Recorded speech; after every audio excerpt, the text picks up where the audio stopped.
Vineyard at the River. This is Brandon Kuhn, and you cannot see my face right now.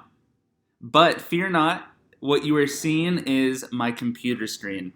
So right now I am on my laptop in my living room, and I'm going to be showing you how to use the Zoom app. And the reason we want you to know how to use the Zoom app is because we're going to be using it for a few different things in this time. The first thing we'll be using it for is their prophetic meeting. Right? So this Saturday, we have our prophetic meeting. And the Zoom app, what this does for us is it really gives us a way to engage in a way that we haven't been able to before. And so if you've never been to a prophetic meeting at our church, this is an amazing opportunity to do it because you don't even have to get up and drive down to the church. You get to even keep your pajamas on if you want. You wake up, you have some breakfast, you can have your coffee, your morning coffee, and tune in on Zoom and join in on the prophetic meeting. And so this is a beautiful way that we can have so many people engage with each other in a time when we're just not able to leave our houses, whether that be because we're at risk or if we're just honoring the government mandates right now, which I think is important. Another thing we'll be doing with this Zoom app is on Wednesday evening, Scott Paladichik will be running our church family meeting where we will be going over some of our church finances. And so we want to make sure that you all have a way to tune into that, and Zoom will do that for us. And the last thing that we're going to be doing, and who knows, maybe in the future if this is going well, we do more with Zoom. But for now, the last thing we'll be doing is going to be our home groups. And we're starting first with Daniel and Cecile Cox with their home group, which will be tonight. And so if you're part of the Cox home group, you're really going to want to know how to use the Zoom app because that's where you'll be able to connect and engage while in the comfort and safety of your own homes. And so I'm going to walk you through this process. There's going to be two different ways that I show you how to do this. Right now, this is going to be if you want to use your personal computer. So whether that's a laptop or you have a desktop computer, which a desktop computer would just be a computer that's probably on your desk. It's not a laptop. I'm not Daniel's the tech guy, Daniel Cox, but that's how I'll describe that computer to you.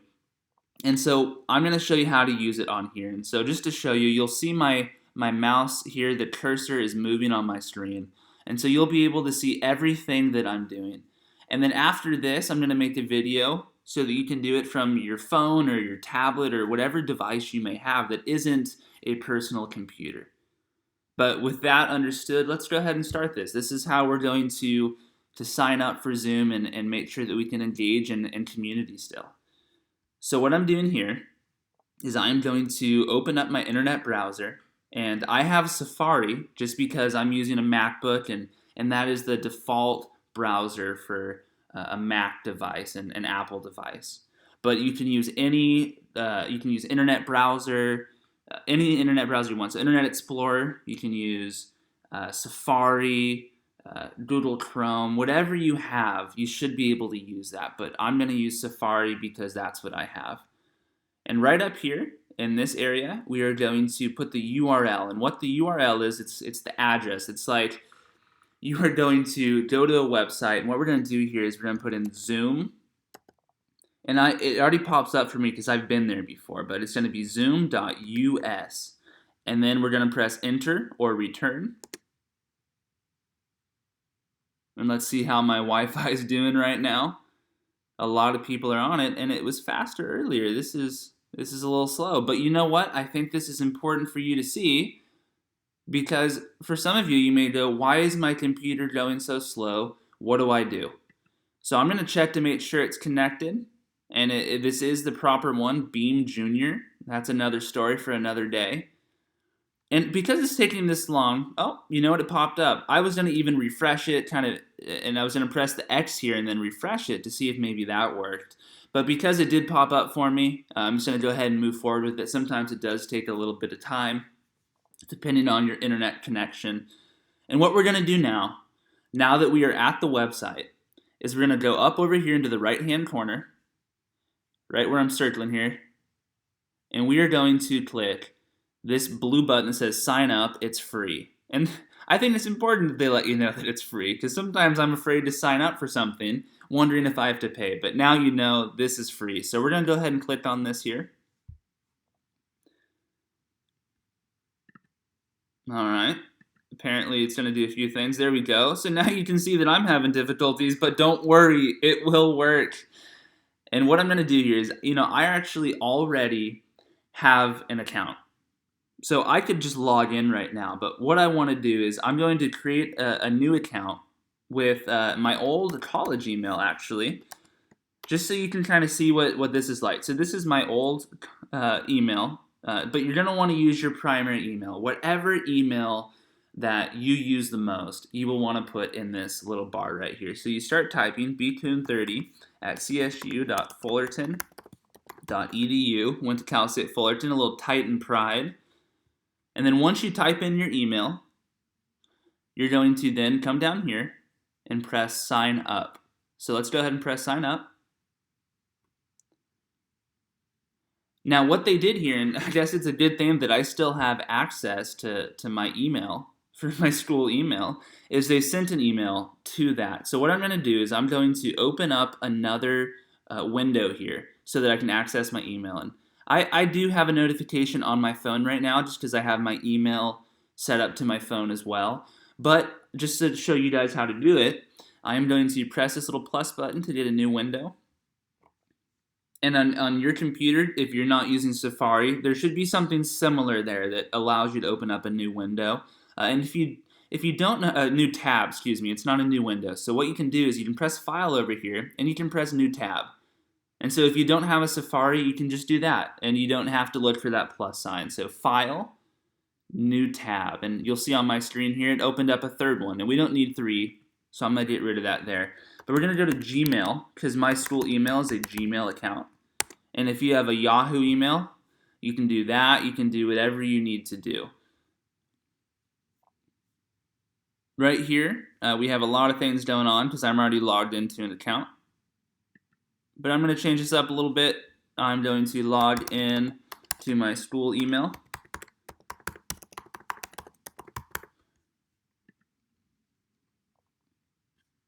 Now, because it's a school one, they make me go through the school system there.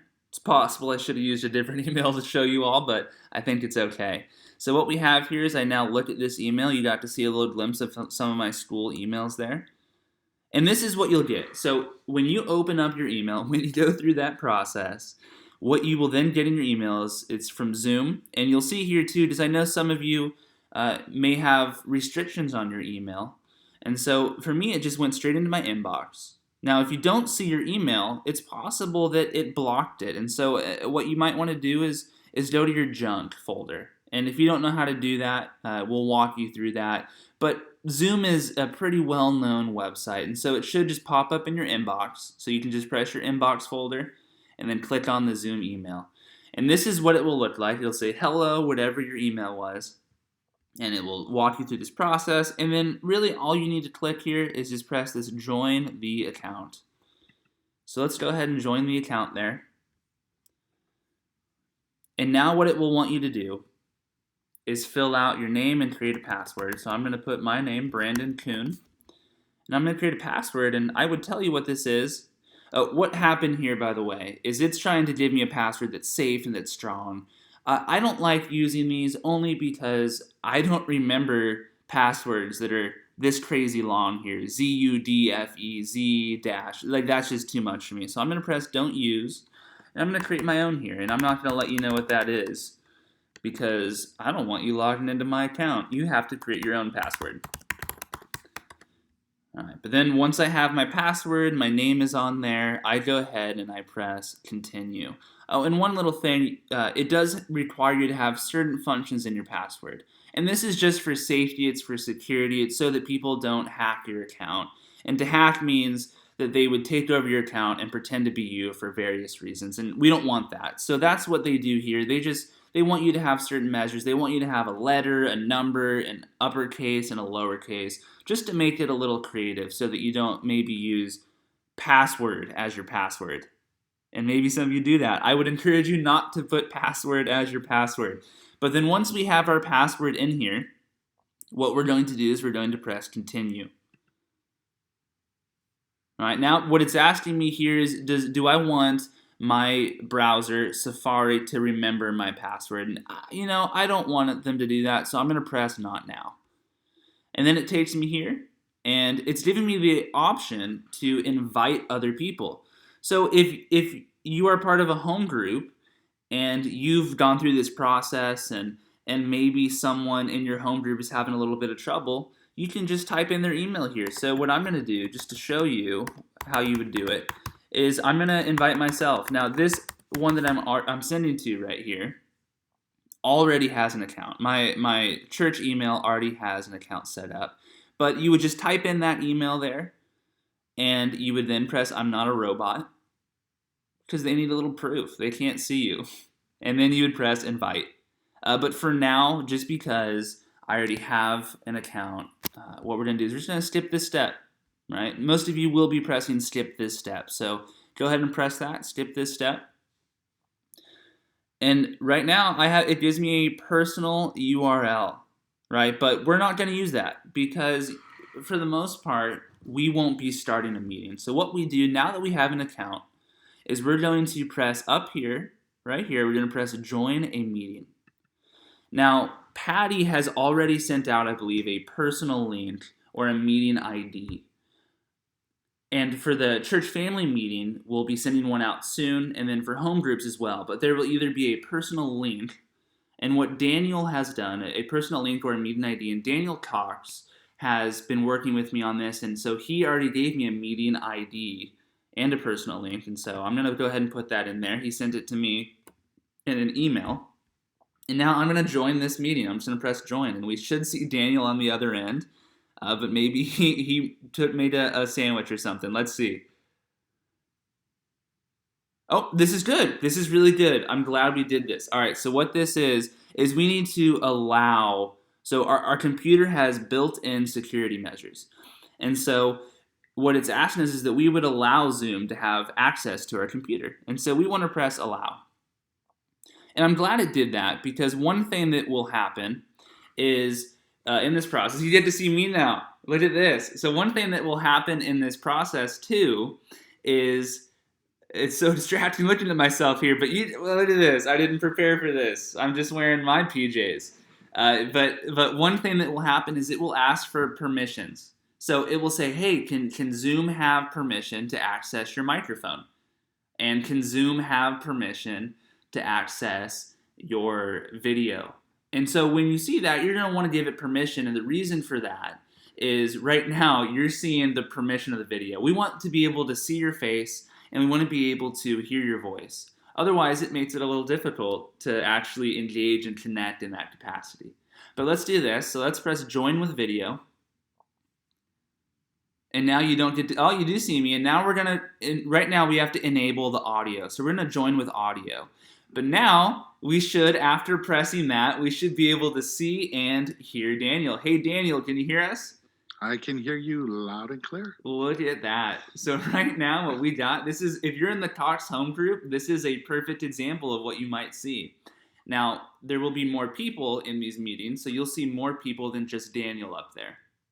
But this is kind of just a basic understanding of what that'll look like.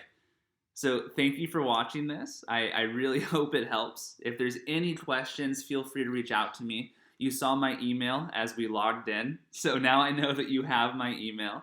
But in case you don't, again, it's brandon@vineyardatheriver.org. So feel free to reach out to me, and I really hope this helps. Now let's find out how to stop this video.